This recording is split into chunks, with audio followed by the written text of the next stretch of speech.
My idea of my Pan-Africanism is to make Kenya work. Yeah. The best blow I can strike for Pan-Africanism is to make Kenya work as a modern country, competing globally. People can say, hey, these Africans are tough. Begin admiring Kenya, and that will be the best way to support Pan-Africanism. But right now, with these banana republics all over, people would look at Pan-Africanism as a joke. So the best way I can be a Pan-Africanist for me today is not to write papers about Pan-Africanism, to make pronunciations, to condemn the colonialists, to do all those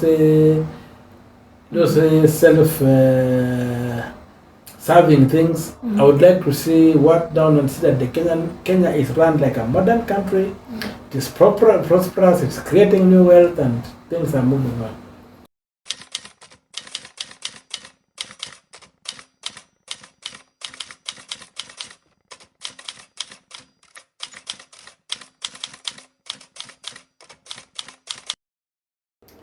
Well, I don't consider myself a victim. I consider myself a soldier, and there's a war to fight.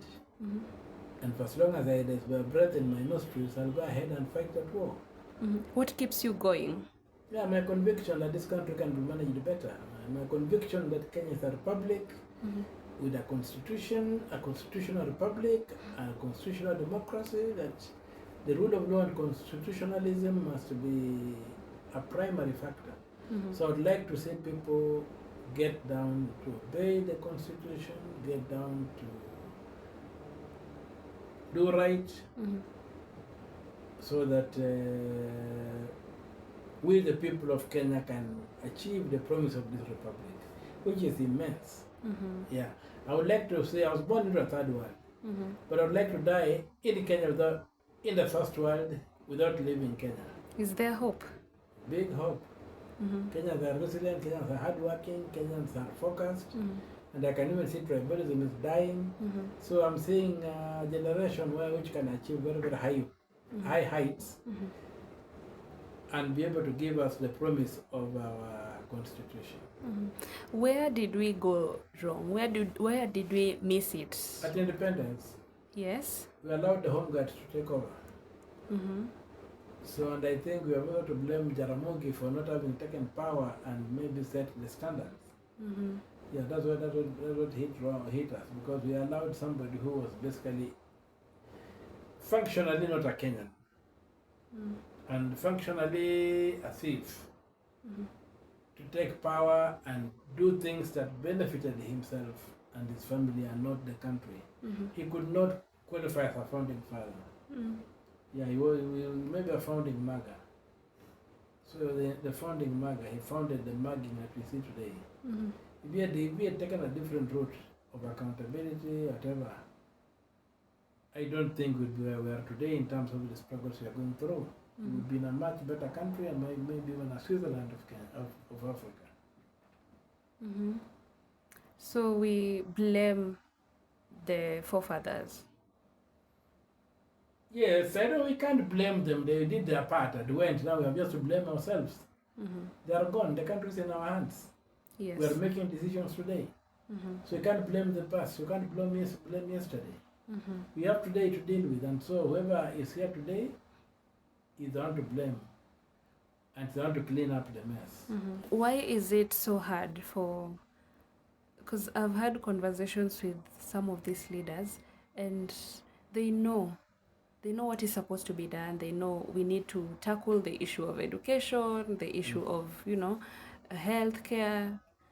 Why can't we do it? Why do we have to focus on other issues revolving around the leaders themselves and not the people? Well, the issue is that the leadership we have in this country is not about serving the people. Politics, unfortunately, and the civil service, unfortunately still, are the quickest way to getting wealth. In other countries, when you go to public service, when you go into politics, you don't go there to make money. You go there to serve.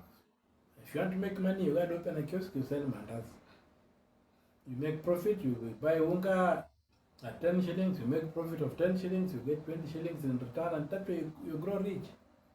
But in the civil service, you go to serve.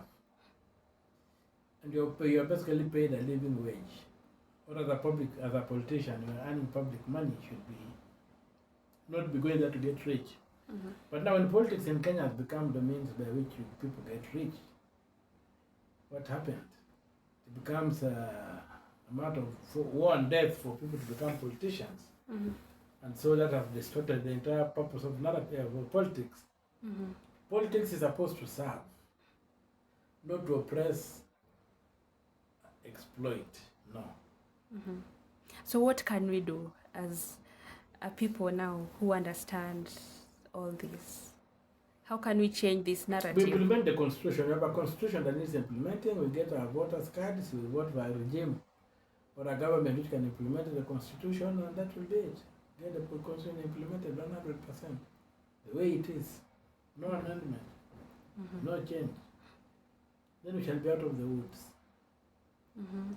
If today you became the president, what would be the first thing you would change? The first thing I'd do would be to separate the treasury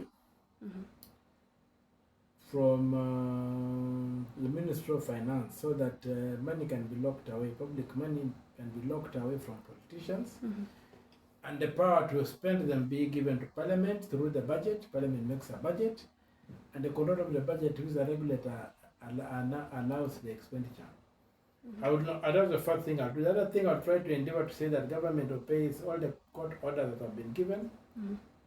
If there are any court orders we are not comfortable with, you appeal them, and request that they be changed. Those kind of things. So, for me, that's how I would put it. That the first thing I'll do would be that, because at the end of the day, I have to implement the constitution. Once you implement the constitution as the foundation, now work